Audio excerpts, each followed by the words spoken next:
இன்னைக்கு ஸ்பெஷலான ஒரு பொட்டேட்டோ ரெசிபி பண்ண போகிறேன். இது பண்ணுறதுக்கு ரொம்ப டைம் ஆகாது, ரொம்ப சிம்பிளாக ஈஸியாகவே பண்ணலாம். இந்த சுவையான கல்யாண வீடு உருளைக்கிழங்கு மசாலா எப்படி செய்கிறதுன்னு இந்த வீடியோவில் பார்க்கலாம். ஃபர்ஸ்ட் குக்கரில் 4 சின்ன சைஸ் உருளைக்கிழங்கு வேக வச்சு எடுத்துக்கோங்க. வேக வைக்கும்போது தேவையான அளவு தண்ணியும் உப்பும் ஆட் பண்ணிக்கோங்க. ஒவ்வொரு குக்கர் ஒவ்வொரு மாதிரி இருக்கும். உங்கள் குக்கருக்கு ஏற்ற மாதிரி உருளைக்கிழங்கு வேக வச்சுக்கோங்க. இப்போ ஒரு கடாயில் கொஞ்சமாக எண்ணெய் ஊற்றலாம். எண்ணெய் சூடானதும் இதில் கொஞ்சம் கடுகு ஆட் பண்ணுறேன். கடுகு வெடிச்சதும் இதில் 1/2 டீஸ்பூன் ஜீரகம், 3/4 டீஸ்பூன் சோம்பு, 1/2 டீஸ்பூன் உளுந்தம்பருப்பு, கொஞ்சம் கருவேப்பிலையும் சேர்த்து லைட்டாக கொஞ்சம் வதக்கலாம். இப்போ இதில் மெல்லிசா நீளமாக கட் பண்ண 2 பெரிய வெங்காயம் சேர்த்து வதக்கலாம்.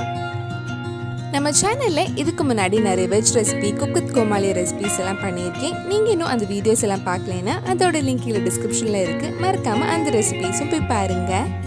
வெங்காயம் கொஞ்சம் வதங்கி சாஃப்ட் ஆனதும் இதில் 2 பச்சை மிளகாய், 1/2 டீஸ்பூன் இஞ்சி பூண்டு பேஸ்ட், தேவையான அளவு உப்பு சேர்த்து வதக்கிக்கோங்க.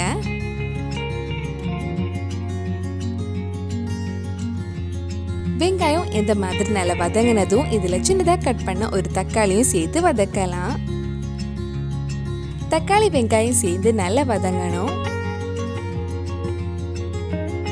இந்த மாதிரி நல்லா வதங்கினதும் இதில் 1/4 டீஸ்பூன் மஞ்சள் பொடி, 1 டீஸ்பூன் மிளகாய் பொடி, 1 டீஸ்பூன் மல்லிப்பொடி, 1/4 டீஸ்பூன் காயப்பொடி சேர்த்து அந்த மல்லிப்பொடி மிளகாய் பொடி பச்சை வாசனை போகிற வரைக்கும் கொஞ்சம் நேரம் வதக்கலாம். மிளகாய் பொடி உங்கள் காரத்துக்கு ஏற்ப போட்டுக்கோங்க. பச்சை வாசனைலாம் போகிறதுக்கு அப்புறம் நம்ம வேக வச்ச உருளைக்கிழங்கு இதில் சேர்த்து நல்லா மிக்ஸ் பண்ணலாம். நான் உருளைக்கிழங்கு குக்கரில் நல்லா வெந்ததுக்கு அப்புறம் அது தோலெல்லாம் எடுத்து இந்த மாதிரி மீடியம் சைஸில் கட் பண்ணி வச்சுருக்கேன்.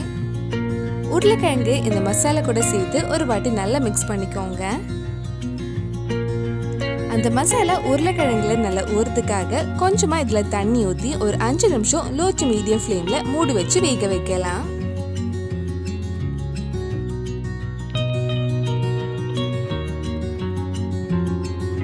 கடைசியாக கொஞ்சம் மல்லியில போட்டு ஆஃப் பண்ணால் நம்ம சுவையான உருளைக்கிழங்கு மசாலா ரெடி ஆகிடும். கல்யாண வீட்டில் கிடைக்கிற மாதிரி டேஸ்ட் சூப்பராக இருக்கும். அவ்வளவுதான், ரொம்ப சுவையான உருளைக்கிழங்கு மசாலா ரெடி ஆயிடுச்சு. இது பண்ணுறதுக்கு ரொம்ப டைம் ஆகாது. கண்டிப்பாக நீங்களும் இந்த ரெசிபி உங்கள் வீட்டில் செஞ்சு பாருங்கள். பிடிச்சிருந்தா இந்த வீடியோவை லைக் பண்ணுங்கள், உங்கள் ஃப்ரெண்ட்ஸ் அண்ட் ஃபேமிலிக்கு ஷேர் பண்ணுங்கள். வேறு நல்லா குக்கு கோமாளி ரெசிபி நம்ம சேனலில் ட்ரை பண்ணலான்னு கீழே கமெண்ட் பாக்ஸில் சொல்லுங்கள். நீங்கள் இன்னும் என்னோட சேனலை சப்ஸ்கிரைப் பண்ணலைன்னா மறக்காமல் சேனலையும் சப்ஸ்கிரைப் பண்ணுங்கள். கூடவே அந்த பெல் ஐக்கனை ப்ரெஸ் பண்ணால் நான் புது வீடியோ போட்ட உடனே உங்கள் ஃபோனுக்கு நோட்டிஃபிகேஷன் வந்துடும்.